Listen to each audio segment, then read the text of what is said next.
Okay, good evening. இப்போ நான் பார்க்க போகிறதுமா சால்வ்டு ப்ராப்ளம் 6.4 பார்த்துடலாம். கொஸ்டின் பாருங்கள், calculate the amount of energy released. அதாவது நம்ம கால்குலேட் பண்ண போகிறோம் எதையம்மா அமௌண்ட் ஆஃப் எனர்ஜி எவ்வளோ ரிலீஸ் ஆகுதுங்கன்னு. அப்போது எனக்கு நான் பார்க்க போகிறது வந்து அமௌண்ட் ஆஃப் எனர்ஜி தான் நம்ம கண்டுபிடிக்க போகிறோம். அது எதுலையாமா சார்? வெண்ண radioactive substance undergoes the fusion reactionல. ஓகேவாம்மா, இது வந்து ஒரு ஃபியூஷன் ரியாக்ஷனில் தான் பார்க்க போகிறோம். And result in the mass, அதோடைய மாஸ் டிஃபெக்ட் கொடுத்துருக்குறாங்க. அதோடைய மாஸ் டிஃபெக்ட் பார்த்தீங்கன்னா இவங்க 2 kgன்னு கொடுத்துருக்குறாங்க. அப்போ இந்த லெசனில் நம்ம படித்த ஃபார்முலாவில் நம்ம நிறையா ஃபார்முலா படிச்சிருக்கிறோம் எனர்ஜிக்கு. அது என்னென்னு ஃபஸ்ட்டு பார்த்துடலாம். ஃபஸ்ட் என்ன கொடுத்துருக்குறாங்கன்னு பார்த்தோம்னா, சொல்யூஷனில் பாருங்கள் என்ன கொடுத்துருக்குறாங்கன்னா, அதனுடைய மாஸ் டிஃபெக்ட் பார்த்தீங்கன்னா 2 கிலோகிராம். மாஸ் டிஃபெக்ட்டுங்கிறது வந்து பார்த்தீங்கன்னா நீங்கள் டெல்டா எம்னு படிச்சுக்கோங்க. ஏன்னா மாஸுங்கிறது நீங்கள் எம்னு படிச்சிருப்பீங்க. அதனால் இதையே டெல்டா எம்ங்கிறது மாஸ் டிஃபெக்ட்னு படிச்சுக்கலாம். இப்போ என்ன கேட்டிருக்காங்க? அமௌண்ட் ஆஃப் எனர்ஜி வேணுங்கிறாங்க கேட்குறாங்கம்மா. ஸோ அமௌண்ட் ஆஃப் எனர்ஜி வேணும். What is the amount of எனர்ஜின்னு கேட்குறாங்க. எனர்ஜியோட சிம்பிள் உனக்கு தெரியும், அதுக்கு வந்து இ. அப்போ இயுமே எம்மும் வர மாதிரி இருக்கக்கூடிய ஒரே ஃபார்முலா, எல்லாத்துக்கும் வெல் நோன் ஃபார்முலா மாதிரி, E equal to MC square. But இதை நம்ம எப்படி சார் நான் கொண்டு வந்துடுறேன்னாமா, E equal to delta M into C square. இதுவும் சரியான ஃபார்முலா தான், நோ ப்ராப்ளம், கன்ஃபியூஸ் பண்ணிக்க வேண்டியதில்லை. சரி சார், அப்போ இங்கே சி வருது. சீனா என்ன அப்படின்னா, சிங்கிறது வந்து வெலாசிட்டி ஆஃப் லைட்டுமா. சிங்கிறது பாருங்கள், velocity of light. Velocity of light வந்து அதோட வேல்யூ வந்து ஒரு constant value 3 × 10⁸ metre per second சொல்லுவாங்க. இதை வந்து நம்ம சின்னு சொல்லிக்கலாம்.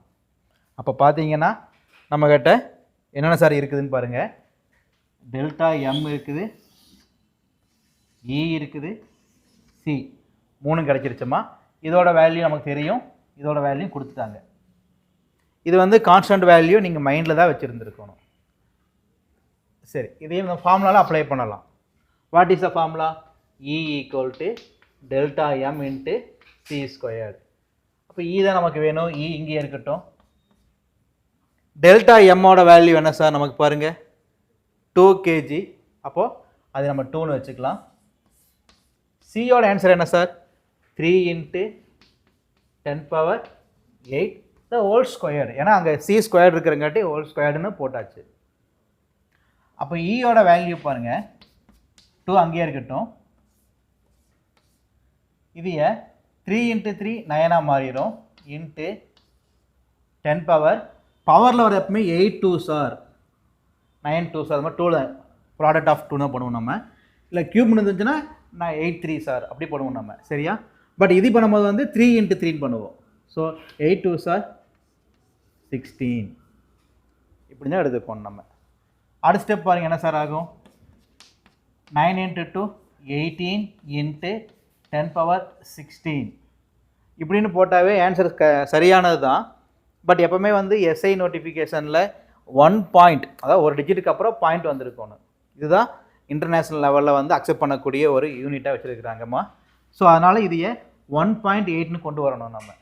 அப்போ என்ன சார் பண்ணலான்னா, இந்த நம்பரை ஒரு குறிப்பிட்ட வேல்யூவால் டிவைட் பண்ணி அதே நம்பரால் மல்டிப்ளிகேஷன் பண்ணோம்னா there is no changes. So அதனால் 18 10ஆல் டிவைடு பண்ணி 10ஆல் மல்டிப்ளிகேஷன் பண்ணோம்னா தேர் இஸ் நோ சேஞ்சஸ், சேஞ்சே வராதாங்க. அது போக என்ன சார் இருக்குது நம்மக்கிட்ட 10⁻16 இருக்குது. இப்போ 10 ஒன்றுமே இல்லைன்னா 1 அர்த்தம். அப்போ இது ரெண்டு ஆட் பண்ணோம்னா 17ஆக மாறிடும். ஏன்னா பேஸ் ஒரே மாதிரி இருந்துச்சுன்னா பவர்ஸை ஆட் பண்ணிக்கலாம். ஸோ அது 17 மாறிடும். இது ரெண்டு டிவைடு பண்ணோம்னா, இந்த ரெண்டு வேல்யூ நம்ம என்ன சார் நம்ம டிவைடு பண்ணோம்னா we get answer 1.8 into 10⁻17. 10⁻17 இதை ஈயோட value. What is the unit of எனர்ஜின்னு பார்த்தோம்னா ஜூல். ஸோ அதனால் அது ஜேன்னு போட்டாச்சு. So E equal to 1.8 into 10^17 ஜூல்னு ஆன்சர் கொண்டு வந்துடலாம். ஸோ இந்த கால்குலேஷன் பழகிட்டிங்கன்னா வேல்யூஸ் வேறு எது மாற்றினாலுமே நம்மளால் கொண்டு வர முடியும்.